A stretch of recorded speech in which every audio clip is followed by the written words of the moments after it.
Il est temps de vous parler de mes pires lectures de l'année 2023.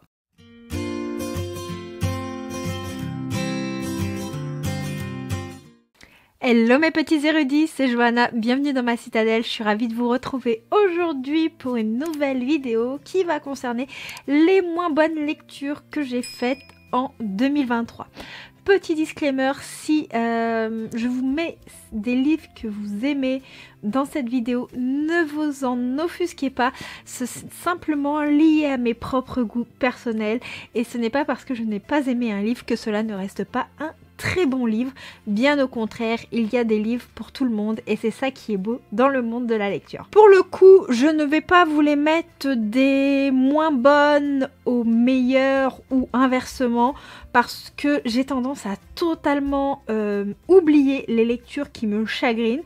Je n'ai pas envie de garder les livres qui n'ont pas forcément été de très bons moments en mémoire.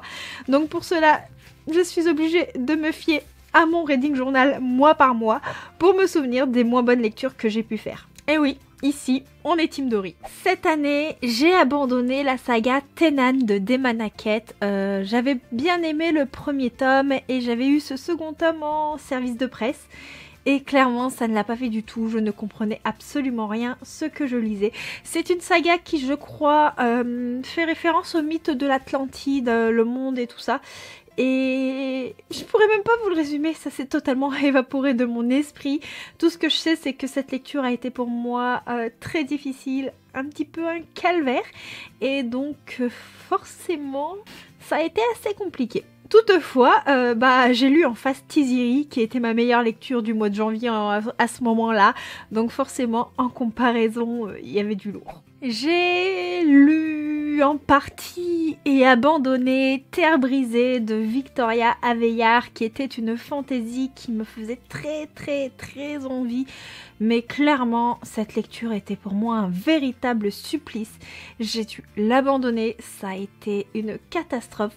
Je passais un moment assez atroce, alors que tout ce qui touchait à l'aspect des fuseaux et tout ça, je trouvais ça hyper intéressant. Je trouvais qu'il y avait un petit côté La Belle au bois dormant, mais qui malheureusement pour moi n'a pas été assez bien exploité. Ce qui fait que j'ai préféré arrêter ma lecture et revendre mon exemplaire. Dans mes pires lectures, oui, je vais vous mettre quelques abandons, mais c'est parce que justement ça a été mes pires lectures. Il y a eu Vicious de V.E. Schwab que j'ai abandonné à 40% du livre. On est sur une histoire qui touche à tout ce qui touche à la mort imminente. Alors heureusement ce livre je l'avais emprunté à la bibliothèque, ce n'est pas un de mes achats personnels. Voilà, c'est pas passé du tout. On suit un petit peu des anti-héros et je crois que dans les personnages qu'on suivait, il y en avait quasiment aucun qui était attachant. Et quand je déteste les personnages, il faut dire que j'ai un petit peu du mal à accrocher à l'histoire. Et ça a été vraiment le cas avec Vicious. Je sais que c'est un livre, soit ça passe, soit ça casse de l'autrice.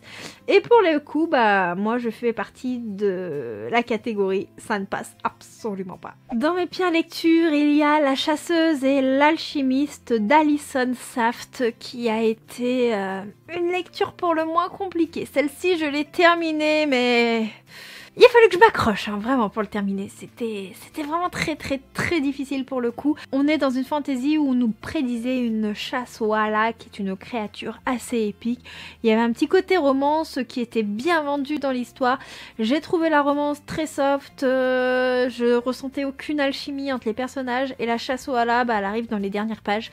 Et clairement, en fait, quand j'ai lu ce livre, je me suis dit tout ça pour ça. Et je me suis fait chier tout le long de ma lecture pour avoir une chasse qui dure 20 pages. En fait, j'aurais simplement dû lire les 20 dernières pages. Et je me serais abstenue de lire le reste, ça aurait été exactement la même chose. Je suis peut-être un peu dure, mais clairement, c'est une lecture qui a été très dure pour le coup pour moi. Mais n'hésitez pas à me dire si vous l'avez aimé vous en commentaire. Je suis très curieuse de savoir si c'est le cas et je serais très contente de savoir que parmi vous, certaines personnes ont aimé les livres que je n'ai pas du tout aimés. Et si ces lectures vous ont fait passer un très bon moment parce que clairement, moi je n'étais pas du tout le public cible, mais j'espère que pour vous, ça a été un agréable moment et que vous n'avez pas souffert comme moi. Dans mes moins bonnes lectures de l'année 2023, il y a eu le livre d'Ève de Meg Cloutier qui m'avait été envoyé par les éditions Hauteville, qui était assez prometteur. Je crois qu'on était dans un truc auprès...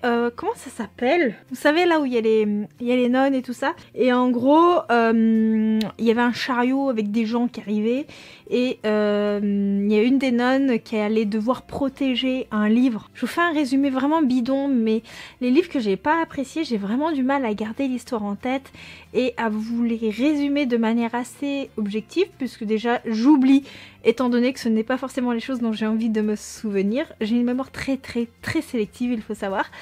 Et pour le coup, bah là, enfin, le résumé, il nous vendait quelque chose et ce quelque chose arrive à plus de la moitié du bouquin. Et clairement, c'était pas fameux.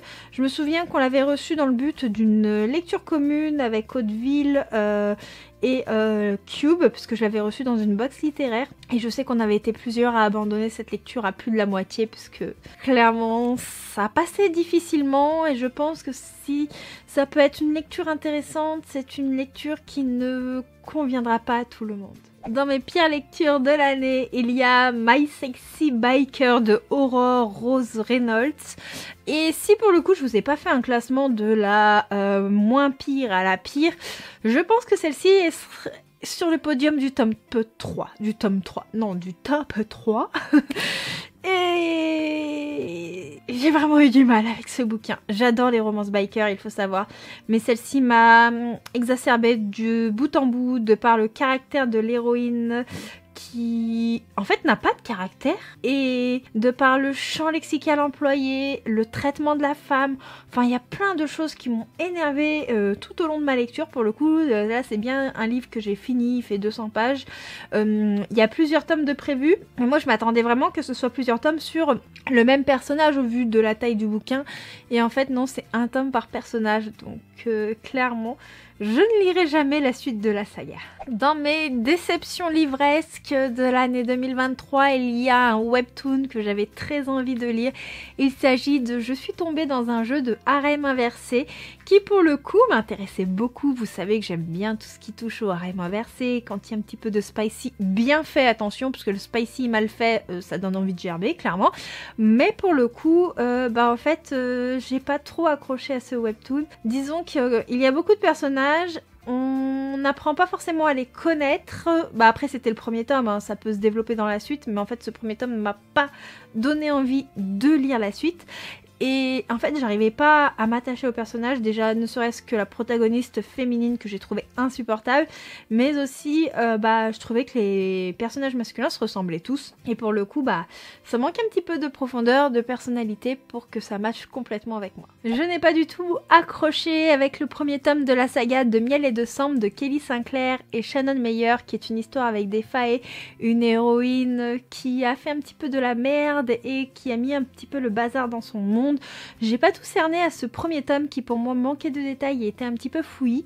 Je sais que ce sont deux auteurs qui plaisent beaucoup et il y a d'ailleurs une des autrices qui a réalisé le livre Accord corrompu qui a énormément de succès. D'ailleurs j'ai le premier tome dans ma pile à lire, mais comme je n'ai pas accroché avec cette saga, je dois dire que j'ai un petit peu peur de me lancer dans Accord corrompu. J'ai peur qu'il y ait un petit côté romantisé un peu trop young adulte, et moi les young adultes ça ne passe plus vraiment. Donc voilà, n'hésitez pas à me dire si vous avez bien aimé cette lecture. Clôturer cette vidéo, le dernier livre qui m'a déçu en 2023, il s'agit de La Maison aux ailes déployées d'Olivia Wildenstein, publié chez Corrigan. Toutefois, et c'est la seule exception dans cette vidéo, je lirai la suite. Pourquoi? Parce qu'on m'a vendu la suite comme un peu mieux et une héroïne un peu moins agaçante. On est ici sur une histoire avec une héroïne qui va devoir libérer des corbeaux. Les corbeaux ne sont pas vraiment des corbeaux. Il se passe des choses assez bizarres avec ces corbeaux. Je vous le vends de façon très bizarre, mais en même temps, ça n'a pas forcément été la lecture de l'année. Je m'attendais à vraiment beaucoup mieux en commençant ce livre. J'avais énormément d'attentes, donc je pense que le fait que j'avais beaucoup d'attentes m'a fait plonger d'autant plus bas. Mais surtout, en fait, c'est le caractère de l'héroïne qui, avec moi, n'a pas matché. Plus à ça, on rajoute quelques petits couacs de traduction. ça a été assez difficile comme lecture. Mais bon, comme on m'a dit que le tome 2 était mieux, que Fallon allait un petit peu mûrir, j'ai espoir. J'ai espoir, gardons espoir. Et d'ailleurs, il y aura une lecture commune sur le Discord, sur le tome 2. Donc n'hésitez pas à nous rejoindre. Le lien du Discord est en bas de description, comme à chaque fois. Donc voilà pour ma dernière déception de l'année. Voilà, c'en est tout pour cette vidéo de mes pires lectures. Elle est pas très longue, mais pour tout vous dire, en fait, j'ai pas forcément envie de m'étaler sur les titres qui m'ont moins plu en 2023. Et j'espère que j'aurai très peu de déceptions en 2024. On a le droit d'y croire, ok? L'espoir fait vivre. Voilà, après, je trouve que c'est aussi normal que d'année en année, on ait de plus en plus de déceptions, qu'on ait des attentes beaucoup plus précises, parce que bah, plus on lit, plus notre barème, nos ressentis évoluent également, et forcément, bah, notre bagage fait que l'on espère voir certaines choses, qu'on ne supporte plus voir d'autres choses, et nos goûts sont en constante évolution, et ça, je trouve ça très très chouette. Et cette année 2023 m'a justement permis de voir l'évolution de mes goûts littéraires, et je dois dire que ça, j'ai beaucoup aimé. Sur ce, bah, n'hésitez pas à me dire en commentaire quelles sont vos pires lectures de l'année. N'hésitez pas à me dire si vous en avez en commun ou si vous avez adoré un livre que j'ai pas aimé. Franchement, ça me fait super plaisir quand vous me dites que vous avez aimé un livre que je n'aime pas, parce que clairement, ça montre qu'il y a des livres pour tout le monde. Et ce n'est pas parce qu'on n'aime pas un livre que le livre est foncièrement mauvais, et ça, je tiens à le préciser. Si vous êtes arrivé en bout de cette vidéo, n'hésitez pas à mettre des nuages. Ouais, des nuages, parce qu'on bon, on n'est pas sur des lectures qui amènent le soleil. Voilà. Sur ce, bah, je vous fais plein de bisous, et je vous dis à très bientôt dans une prochaine vidéo. Ciao, ciao!